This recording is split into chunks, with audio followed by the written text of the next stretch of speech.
Mehmet müəllim, siz rus sektoru üçün dərs keçirsiniz. Sağ ol. Da, конечно.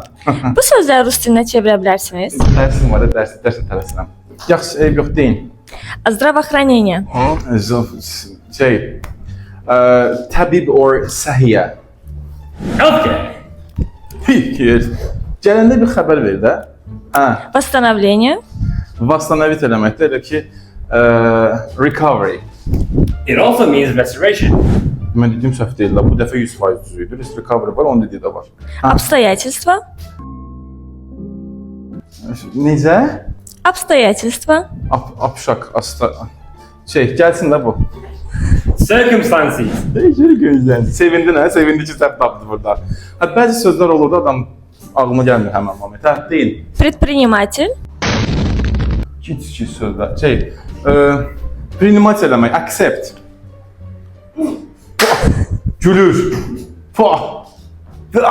Çox gülməli. Entrepreneur. Hə, tamam, yaxşı. И последнее. Удивительный. Onu deyim də sizə. Udilnitel, extension cord. Amazing. O başqa söz nə deməkdir o axır sözümüz? Sizdən soruşdum, o Rusca dediyim sözün Azərbaycancası nə idi? Amazing. Amazing Azərbaycanca deyil, İngiliscə.